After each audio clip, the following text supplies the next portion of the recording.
রাত্রিতে অনুমান 10টার সময় আমাদের থানায় গোপন খবর আসে যে পশ্চিম নৌবাদী স্থিত একটি বাড়িতে প্রচুর পরিমাণে নেশা সামগ্রী মজুদ আছে।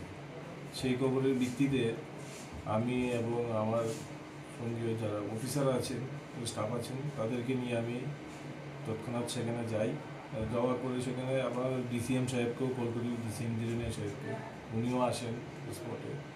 আসার পর ওনার উপস্থিতিতে এবং সাক্ষী যারা ছিলেন ইন্ডিপেন্ডেন্ট উইটনেস, তাদের উপস্থিতিতে আমরা ওই বাড়িতে তল্লাশি করি।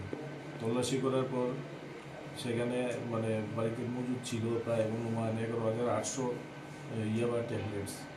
সেগুলি আমরা বাজেয়াপ্ত করি এবং ওই বাড়ির যে মালিক তাকেও আমরা গ্রেপ্তার করি।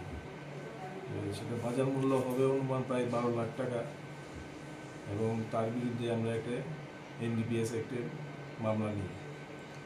সে আবার বিগত প্রায় 2022 সালেও সে আমাদের থানায় একবার গ্রেপ্তার করা হয়েছিল।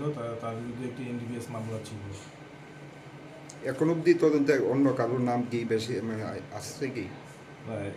এটা তদন্ত সাপেক্ষে এবং প্রিলিমিনারি ইন্টারোগেশনে সে বলেছে অনেক কিছু, কিন্তু সেটা আমরা ভেরিফাই করতে হবে এবং তাকে আমরা পুলিশ কাস্টাডিতে নিয়ে আসার পর ইন্টারোগেশন করব।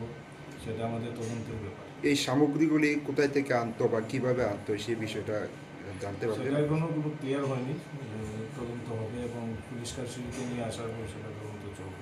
এরকম নেশার বিরুদ্ধে আগামী দিনে আরও কি? এমনি তো বুজুর্নগর থানার নেশার বিরুদ্ধে অভিযান জারি আছে এবং ভবিষ্যতে আরও থাকবে। লোকটা এমনিতে কি করে? আর লোকটা এমনিতে পাম্প অপারেটর। কবে উঠে তোলা হবে? কতদিনের রিমান্ড চাই?